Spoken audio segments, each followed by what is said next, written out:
আজকে আমি কাঁচকলার কোপ্তা রান্না করব। দেখো তোমরা আমি কিভাবে রান্না করি। প্রথমেই আমি কাঁচকলা নিয়ে নিয়েছি, দিয়ে ওপরটা আর নিচটা কেটে দিয়ে আমি একটু ভাগ করে নিয়েছি। দিয়ে এটাকে ভালো করে ধুয়ে পরিষ্কার করে আমি একটা প্রেসার কুকারের মধ্যে নিয়ে এটাকে একটা সিটি দিয়ে নিচ্ছি। এটা যতক্ষণ আমার সিটি পড়ছে ততক্ষণ আমি কিছু মশলা রেডি করে নিচ্ছি। প্রথমে আমি মিক্সিতে আদা, টমেটো আর কাঁচা লঙ্কা পেস্ট করে নিয়েছি। আর কিছু শুকনো মশলাকে আমি একটা বাটির মধ্যে নিয়ে জল দিয়ে একটা পেস্ট বানিয়ে নিচ্ছি। তার মধ্যে আমি জিরে গুঁড়ো, ধনে গুঁড়ো আর লঙ্কা গুঁড়ো মিশিয়ে নিয়েছি। লঙ্কা গুঁড়োটা তোমরা তোমাদের ঝাল যেরকম খাও সেরকমভাবে দেবে। দেখো আমার এদিকে সেদ্ধ হয়ে গেছে কাঁচকলাটা। আমি এটা গরম আছে বলে আমি একটা কাঁটা চামচের সাহায্যে এটাকে ম্যাশ করে নিচ্ছি। তারপর এর মধ্যে আমি নুন, হলুদ, একটু জিরে, একটু ধনে, একটু লঙ্কা গুঁড়ো আর বেসনটা একটু টাইট করার জন্য এটাকে বড়া করতে হবে, সেই জন্য দিয়েছি। আর কাঁচা লঙ্কা কুচি আর একটুখানি কস্তুরি মেথি। এবার এইগুলোকে আমি ভালো করে হাত দিয়ে মেখে একটা বড়ার মতন শেপ করে নিলাম। নিয়ে তেলেতে আমি এটা ফ্রাই করে নিলাম।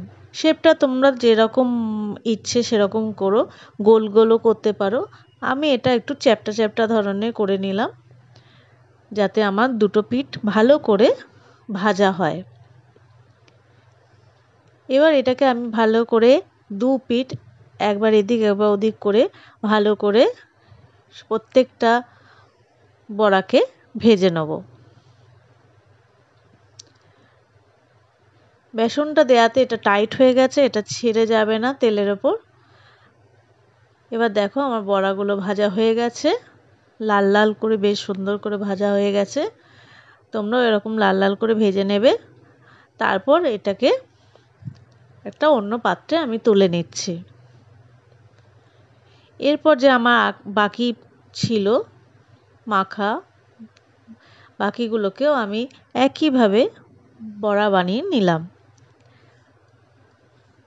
একটু গোল গোল করে তারপর একটু চ্যাপ্টা করে নিয়ে তারপর আমি তেলেতে এগুলো ভেজে নিচ্ছি। দেখো আমার সব ভাজা হয়ে গেছে। আর আমি একটু আলু সেদ্ধ করে নিয়েছিলাম, এটা আমি কাঁচকলার সাথে দিইনি, আলাদা করে দিয়েছিলাম, না হলে কালো হয়ে যাবে বলে। এরপর একটা আমি ফ্রাইং প্যানে তেল নিয়ে নিয়েছি, সর্ষের তেল দিয়ে আমি শুকনো লঙ্কা, দারচিনি, এলাচ আর 5 ফোড়ন দিয়েছি। এরপর যে আমার আলুগুলো সেদ্ধ করে রাখা ছিল সেগুলোকে আমি তেলের ওপর ভালো করে ছেড়ে দিলাম। এই আলুগুলোকে এবার ভেজে নিতে হবে। এই আলুগুলোতে যখনই আমি দেব একটুখানি হলুদ কালারের জন্য আর একটু নুন দিয়ে আমি এই আলুগুলোকে বেশ সুন্দর করে ভেজে নেব। আলুগুলোকে খুব বেশি সেদ্ধ করিনি, হালকা একটু একটা মতন সিটি দিয়ে নিয়েছিলাম। এরপর যে আমি মশলাটা রেডি করেছিলাম আদা, টমেটো আর লঙ্কার পেস্টটা, সেটা আমি এর মধ্যে দিয়ে নিলাম। এরপর আমি এটাকে ভালো করে একটু নাড়বো।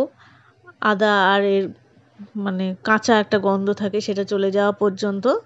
তারপর যে আমি বাটিতে পেস্টটা বানিয়ে রেখেছিলাম মশলার, সেটা আমি এখন এটার মধ্যে দিয়ে নিলাম।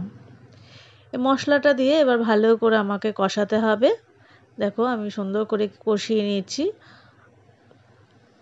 এরপর যে বাটিটায় আমি গুলে রেখেছিলাম মশলা পেস্টটা বানিয়েছিলাম, সেইটা একটু সামান্য জল দিয়ে ধুয়ে আমি সেটা এর মধ্যে দিয়ে নিলাম। দিয়ে আমি এটা আবার একইভাবে ভালো করে কষতে থাকলাম। দেখো আমার কষা হয়ে গেছে, শুকনো হয়ে গেছে। এরপর আমি এর মধ্যে জল দিয়ে নিলাম। জল দিয়ে ভালো করে এটাকে নেড়ে নিলাম। মশলাগুলো আলুর গায়ে লেগেছিল ওগুলো ছেড়ে গেল। এবার এটা ফোটার অপেক্ষা রাখতে হবে। তারপর ফুটে গেলে এর মধ্যে বড়াগুলো দিয়ে নেবে।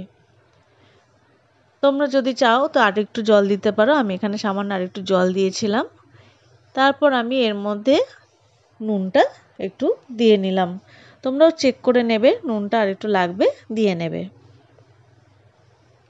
এরপর আমি একটুখানি মিনিট 3 মতন আমি একটু চাপা দিয়ে নিয়েছি।